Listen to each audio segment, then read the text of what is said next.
Information ইকোসিস্টেমের এই অবস্থাটা যদি আপনার মাথার মধ্যে থাকে, বিশেষ করে জনসংযোগ কর্মকর্তা, জনসংযোগ যেই করতে চায় না কেন, এখনকার যুগের কোনো জনসংযোগ ডিজিটাল প্ল্যাটফর্ম ছাড়া গণসংযোগ করতে চায় এ কথা যদি কেউ দাবি করে তাহলে তাকে স্টুপিড বলবে।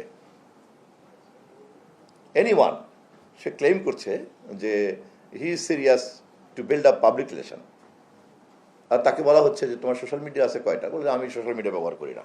আমি ভাই আমাদের বাচ্চাদের কাজ, এগুলো নিয়ে করার সময় নষ্ট হয়। সো ইট ইজ কমপ্লিটলি সোনার পাথরের বাটি। কিন্তু এটাও সত্য যে আমাদের বয়স্ক অনেকেরই মনোজগতের মধ্যে এখনো কিন্তু সোশ্যাল মিডিয়াতে একটা টাবু আছে। I am sure that you are aware of it. এই জায়গাগুলিতে একদম পরিষ্কার থাকতে হবে। যদি এই ব্যাপারে ক্লারিটি না থাকে, what is public relation, which platform you are practising the public relation, and how you will do it. Do you have that literacy? Do you have that capability? Do you have the modern equipments, the modern software? এবং এগুলি কিন্তু এখন একটা basic লিটারেসিতে হয়ে গেছে। এটার জন্য আপনাকে ইঞ্জিনিয়ারই হতে হবে, এটার জন্য আপনাকে মিডিয়া সায়েন্স বুঝতে হবে, এটার জন্য আপনাকে ব্রডকাস্টিং ইঞ্জিনিয়ার হতে হবে, নট দ্যাট। কথা বলার ক্ষমতা সম্পন্ন একটা মানুষের সঙ্গে বোবা মানুষের সম্পর্কের পার্থক্যটা কি?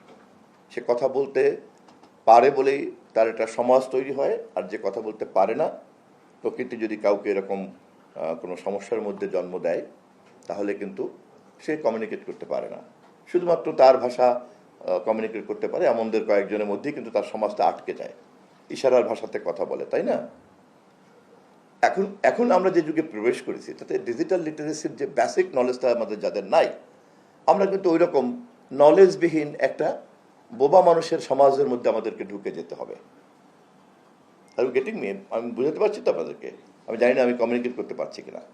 আপনাদের জন্য এই কথাগুলি খুব জরুরি এই কারণে যে আপনাদের টার্মস অফ রেফারেন্সের মধ্যেই কিন্তু এই কথাগুলি নিহিত আছে, কিন্তু সময় উপযোগী করা হয় নাই বলে ব্যাপারটা হয়তো ওরকম ডিস্টিংক্ট না, স্পষ্ট না, বোঝা যাচ্ছে না।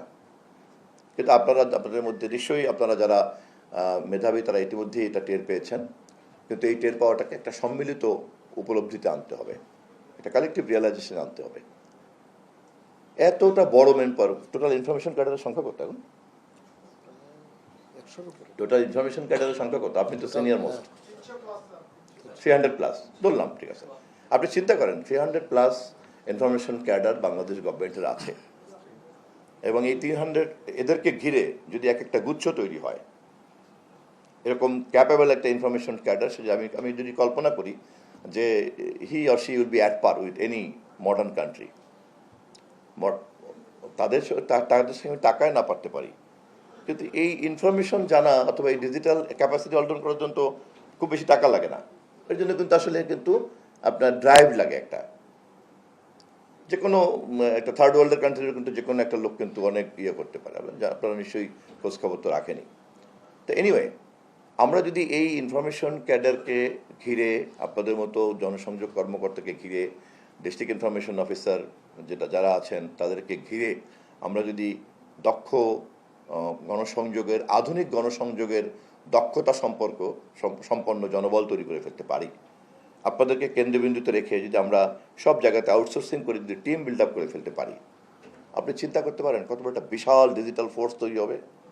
চিন্তা করতে পারেন পরিকল্পিতভাবে যে ন্যারেটিভটা আমরা তৈরি করব, সেই ন্যারেটিভটা নিয়ে ডিজিটাল প্ল্যাটফর্মে আমাদের পদচারণা কত অর্গানাইজড পদচারণা হবে, এবং আমরা কিভাবে পারসেপশন ম্যানেজমেন্টের যে ব্যাটেলটা চলে, যেটা এখন সবাই করে, বিশেষ করে বাণিজ্যিক উৎপাদনকারী পণ্য তারা তাদের বাজারজাত করার জন্য বিজ্ঞাপনের বাজারে যেটা করি, তার কাজটা কি?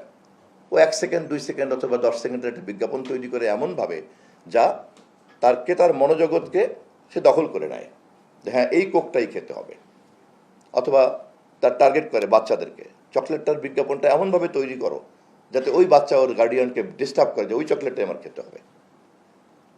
আমরা চাই আর না চাই এখনকার যুগে পারসেপশন ম্যানেজমেন্টের এই ব্যাটেলের মধ্যে কিন্তু আমরা প্রবেশ করে বসে আছি, এবং আমার অস্তিত্বের কারণেই কিন্তু আমাকে এটা শিখতে হবে। এটা আমি পছন্দ করি কিনা, এটা ভালো কিনা, এটা মন্দ কিনা, এই সমস্ত প্রশ্ন কিন্তু এখন সেকেন্ডারি। এগুলো হলো পরের প্রশ্ন, এগুলো তাত্ত্বিক প্রশ্ন, গবেষণার প্রশ্ন। এই প্রশ্নগুলি থাকা ভালো, কিন্তু দৈনন্দিন জীবনে পেশাদারিত্বের জন্য, কাজের জন্য, আমার অস্তিত্বের জন্য আমাকে কিন্তু এটার মধ্যে ঢুকতেই হবে, এই পার্টিসিপেশন ব্যাটেল ম্যানেজমেন্ট ব্যাটেলের মধ্যে।